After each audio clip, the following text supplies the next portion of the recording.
I've seen a lot of weird things in my life, but nothing compares to what happened that night on Clinton Road. If you've never heard of it, it's a stretch of highway in West Milford, New Jersey, infamous for ghost sightings, cult activity, and just pure, unexplainable horror.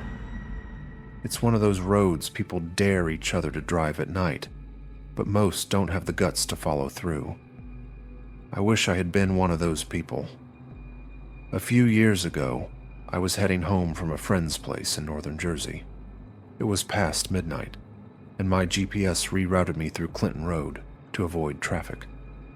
At first, as I laughed it off, I'd heard the stories, but I wasn't the kind of guy who's scared easily. Besides, it was just a road, right? Wrong. The second I turned onto Clinton Road, something felt off.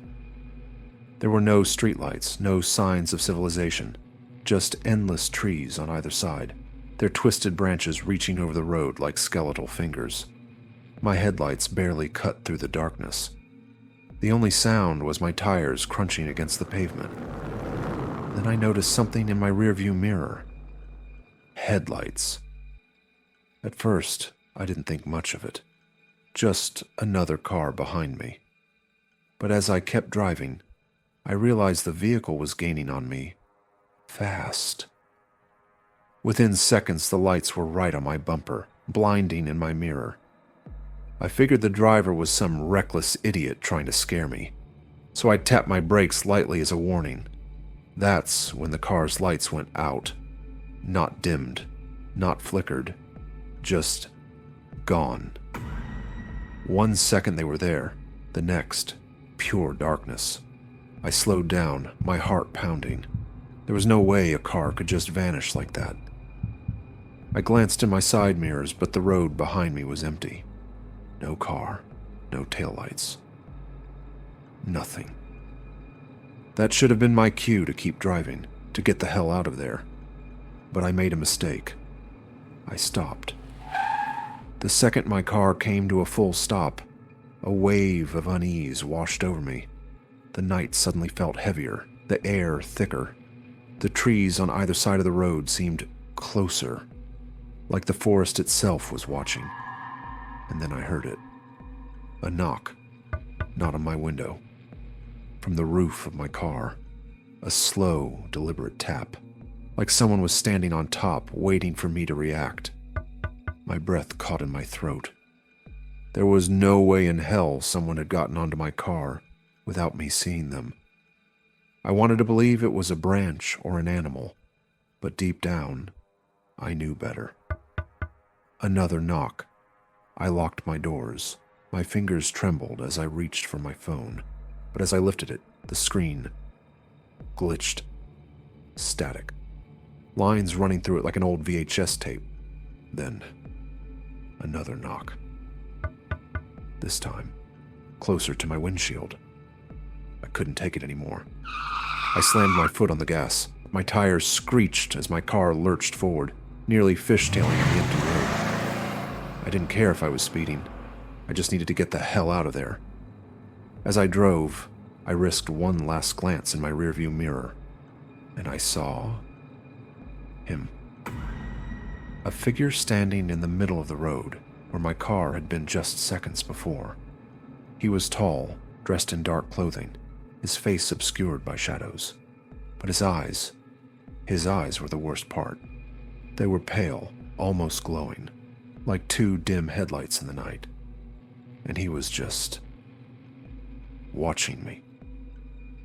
I didn't look back again.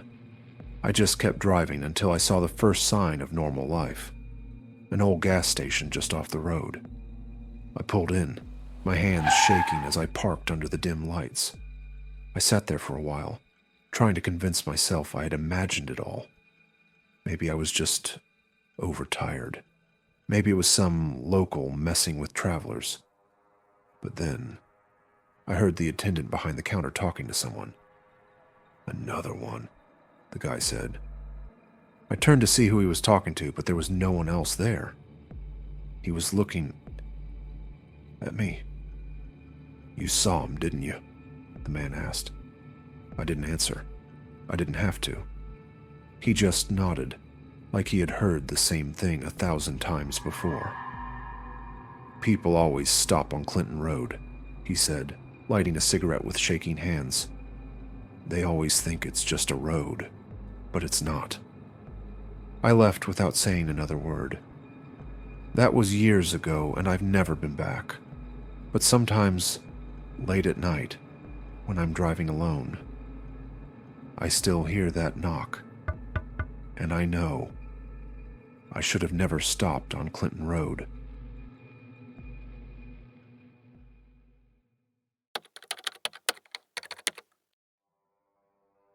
I've always been a skeptic. Ghost stories, urban legends. I figured they were just that. Stories. But that was before I drove down Lake Ronkonkoma Road one late autumn night. That was before I saw her. I had just finished a long shift and was heading home.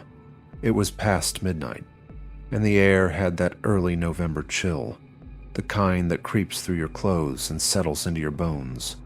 The road was empty, just me and the stretch of pavement winding around the darkened lake. I had heard the stories about Lake Ronkonkoma, the drownings, the legends of the Lady of the Lake. People swore the water took one man every year, that something, or someone, was beneath the surface, waiting. But I wasn't in the water. I was just driving. And ghosts don't haunt roads, right? I kept my eyes on the street, headlights cutting through the mist hovering over the pavement. The trees swayed in the wind, their branches clawing at the sky like skeletal fingers. My mind was foggy with exhaustion, my body running on caffeine, and the need to be in my own bed. And then I saw her. A woman standing on the side of the road, just past one of the old lake access trails. She was wearing a long, flowing blue dress. It was the first thing I noticed. How vivid the color was, even in the dim light. The fabric barely moved in the wind, like it was too heavy, weighed down by something unseen. Her head was tilted downward, her long dark hair hanging over her face, obscuring her features. I slowed down. I don't know why. Maybe I thought she needed help. Maybe it was instinct, or maybe it was something else. Something telling me to stop. As I got closer, my headlights illuminated her face, or what should have been her face. Instead, there was nothing. Just smooth, pale skin where her features should have been. No eyes, no mouth. Just emptiness. A cold chill spread through my entire body, and every hair on my arm stood on end. My foot hovered over the gas pedal, but my hands wouldn't move. I couldn't blink. I couldn't breathe. I could only stare as she slowly lifted her head, as if she were finally noticing me. And then she took a step forward. My radio blasted static. The kind that shouldn't have been there, because I had turned it off earlier. The speakers crackled with distorted whispers, voices layered over one another, too many to count. I slammed my foot on the gas. My tires screeched as I tore down the road, heart pounding, adrenaline surging through my veins. But in my rearview mirror, she was still there, not running, not fading away, just standing in the road, her faceless head tilted toward me. The further I drove, the colder the air in my car became. The windows fogged up from the inside, even though the heater was on. I wiped the glass with my sleeve, trying to clear my view. And that's when I saw it. Handprints, dozens of them, pressed into the windshield, the side windows, even the inside of my rearview mirror. Like someone, or something, had been inside my car. I nearly lost control of the wheel. By the time I reached the first set of streetlights, the air returned to normal. The windows cleared. The radio went silent. I didn't look back. I just drove. When I got home, I sat in my car for a long time, gripping the steering wheel, my knuckles white. The next morning, I checked my car in the daylight. There were no handprints, no scratches, no signs that anything now had happened. But I know what I saw, and to this day, I still don't understand it. For weeks after, I avoided that road. I took longer routes home, even if it meant driving an extra half hour. I just couldn't bring myself to go back. But one night, curiosity got the best of me. I found myself reading about the legend of Lake Ronkonkoma again, digging through old articles and forum posts. That's when I came across something that made my blood run cold. There were dozens of accounts, stories just like mine. People driving alone at night, seeing a woman in a blue dress by the side of the road. Some described her faceless appearance. Others mentioned hearing whispers or feeling an unnatural cold take over their cars. But the part that stuck with me the most? Some of them said they had seen the handprints too, not on their windows, but on their mirrors, as if, for a brief moment, she had been sitting right behind them. I haven't taken that road since, and I don't think I ever will again.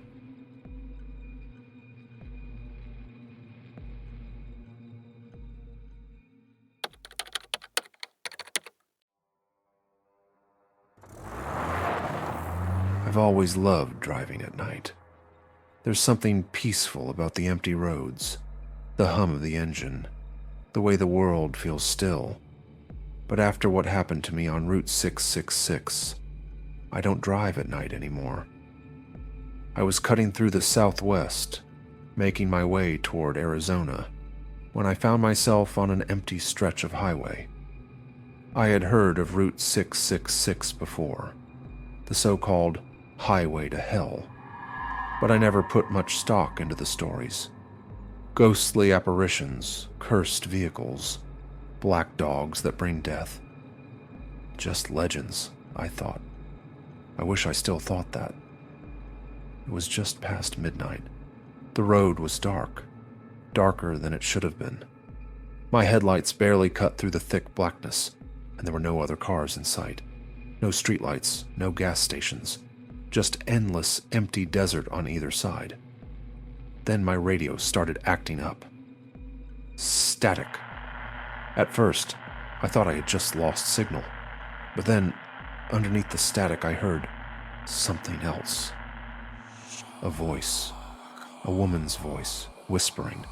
I couldn't make out the words, but the sound of it sent a chill down my spine. It was wrong. Distorted, like she was speaking from somewhere she shouldn't be. I turned the radio off, and that's when I saw the eyes. Two glowing red orbs reflecting in the darkness up ahead.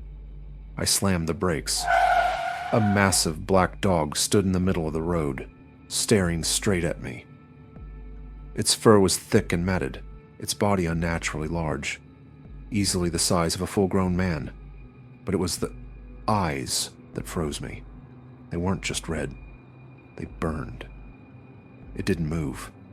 It just watched. I sat there, gripping the steering wheel so hard my knuckles turned white. Something about that thing felt ancient. It wasn't just an animal.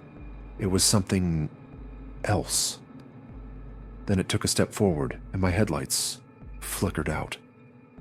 Total darkness swallowed me. I couldn't see the road, couldn't see my hands. Nothing. Then, scratching. Something scraping against the side of my car. Slow, deliberate.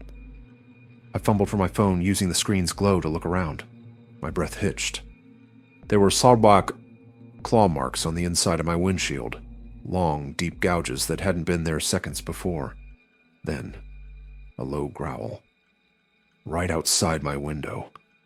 I turned and saw the dog's face, pressed against the glass.